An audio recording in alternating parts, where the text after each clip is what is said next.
Hello guys, welcome to our channel বাঙালির রান্নাঘর। Hello guys, আমি আজকে আপনাদের মশলা পনির রান্না করে দেখাবো। আমি এখানে 100 গ্রাম পনির নিয়ে নিয়েছি। আমি এই পনিরটা ঘরে বানিয়েছি। আপনারা যদি ঘরে বানানো পনিরের রেসিপিটা যদি দেখতে চান আমাকে কমেন্ট করে বলবেন, আমি আপনাদের রেসিপিটা দিয়ে দেবো। এই মশলা পনির বানানোর জন্য আমি যে মশলাগুলো নিয়েছি, 3টে টমেটো নিয়েছি, বড় বড় 3টে টমেটো নিয়েছি। এখানে আমি ফোড়নের জন্য নিয়েছি তেজপাতা, সাদা জিরে, গোলমরিচ, দারচিনি, এলাচ, লবঙ্গ আর শুকনো লঙ্কা। আর মশলার জন্য নিয়েছি কাজু বাদাম, কিশমিশ, শুকনো লঙ্কা। এগুলোকে আমি একসাথে বেটে নেবো। তার সাথে 4 মগজ, এগুলো একসাথে বেটে নেবো। এবং তার সাথে 1 চামচ মতন পোস্তও নিয়ে নিয়েছি। এই সব রকম কাজু বাদাম, কিশমিশ এগুলো সব একসাথে বাটবো। আর এখানে দেবো ধনে পাতা, দেবো মটরশুঁটি, দেবো হলুদের গুঁড়ো, লঙ্কার ধনের গুঁড়ো। এই কটা উপকরণ দিয়ে আমি আজকে মশলা পনির রান্না করব। তাহলে চলুন আমি আগে মশলাটা বেটে নিই, তারপর আপনাদের সাথে দেখা হচ্ছে। গাইস দেখুন, আমি এখানে পনিরগুলোকে ভাজার জন্য কড়াইতে সাদা তেল দিয়ে দিয়েছি। তেলটা গরম হয়ে গেলে আমি আস্তে আস্তে করে পনিরগুলো ভেজে নেব। আমার কড়াইটা গরম হয়ে গেছে, এবার আমি পনিরগুলো ভেজে নিচ্ছি। পনিরের মধ্যে আমি নুন, হলুদের গুঁড়ো কিছু মেশাইনি। আপনারা যদি মনে করেন তো মেশাতে পারেন। বন্ধুরা, আমি এখানে একটা পাত্রের মধ্যে কিছুটা গরম জল বসিয়েছি। তার মধ্যে আমি পরিমাণ মতো নুন দিয়ে নেব।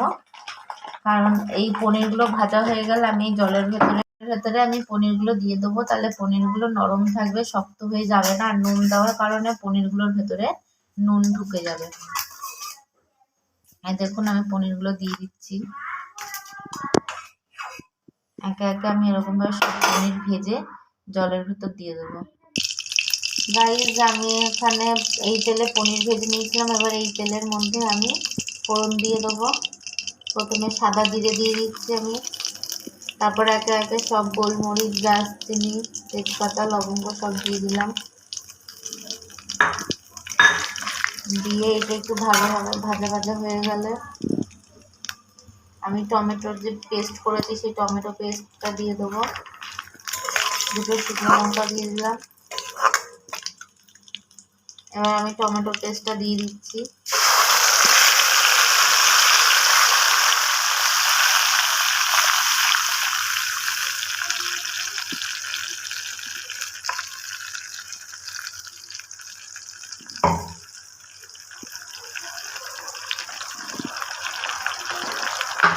এটা একটু ভালো করে আমি নেড়ে নেব।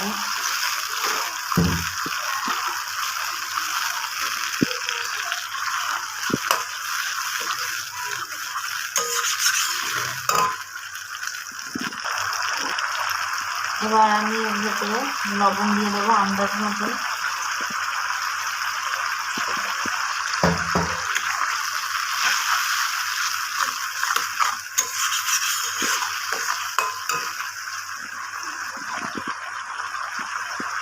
এবার আমি একে একে সব গুঁড়ো মশলাগুলো দিয়ে দেবো। এখানে 1 চামচ ধনের গুঁড়ো দেবো,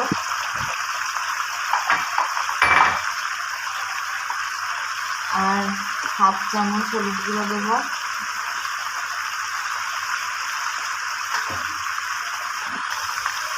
এবার আমি আন্দাজ মতন চিনি দিয়ে দেবো। এটা অপশনাল, এটা আপনারা চাইলে দিতে পারেন, আপনারা না চাইলে নাও দিতে পারেন। আমি দিলাম এখানে।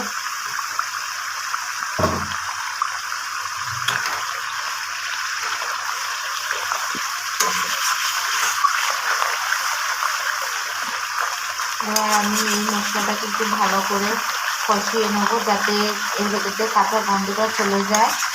আর কষানো তখনই বুঝবো আমরা, যখন মশলার গা থেকে তেলটা বেরিয়ে আসবে, তখন আমরা বুঝতে পারবো যে আমাদের কষানোটা হয়ে গেছে।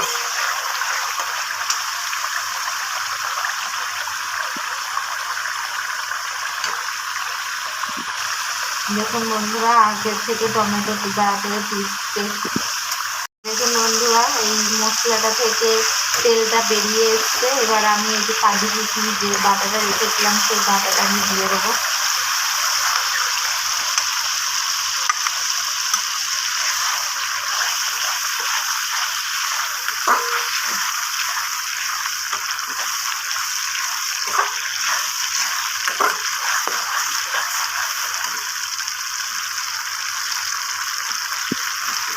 এই রান্নায় কিন্তু আমি কোনো জল ব্যবহার করিনি, এটা পুরোপুরি তেলের ওপর হয়েছে। গাইস দেখুন আমার পেস্টগুলো কি সুন্দর করে কষানো হচ্ছে। এইটা গ্যাসের ফ্লেমটা মিডিয়াম রেখে আপনারা কষাবেন, বেশি হাই রাখবেন না, তাহলে মশলাটা পড়ে যেতে পারে। মিডিয়াম ফ্লেমে রেখে কষাবেন। আমার আরেকটু কষানো হয়ে গেলে, মশলাটা থেকে আরেকটু তেল বেরিয়ে গেলেই আমি জল দিয়ে দেবো।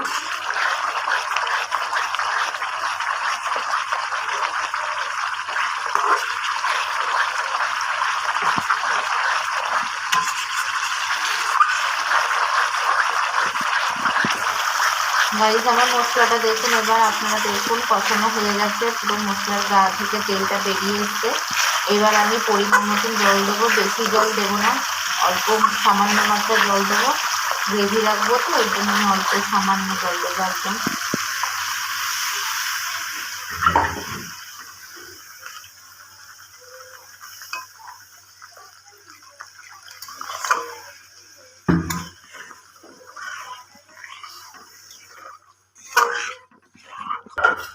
গাইস দেখুন এই যে জল দিয়ে দিয়েছি, এবার জলটা একটু ফুটে গেলে আমি তারপরে আস্তে আস্তে করে একে একে পনিরগুলো দিয়ে দেবো।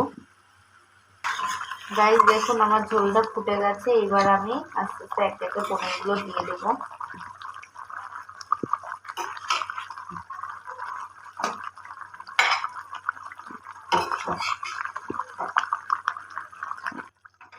দেখুন গাইস আমি পনিরগুলো দিয়ে দিয়েছি, এবার আমি মটরশুঁটিগুলো দিয়ে দেবো। সবশেষে মটরশুঁটিগুলো দিলাম।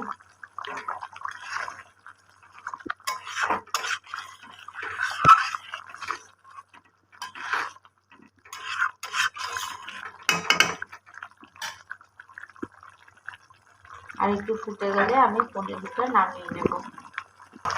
এই দেখুন আমার পনিরটা ফুটে গেছে, এবার আমি নামিয়ে নেবো। নামানোর আগে আমি ধনেপাতা কুচি দিয়ে দিলাম।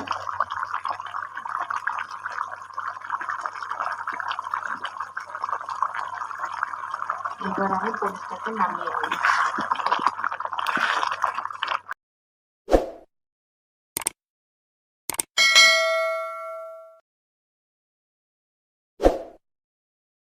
গাইস দেখুন আমি পনিরটা নামিয়ে নিয়েছি, আমার মশলা পনির বানানো রেডি হয়ে গেছে।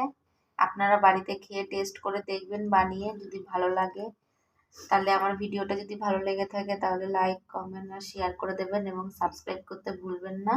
সাবস্ক্রাইবটা করে বেল আইকনটা বাজিয়ে দেবেন।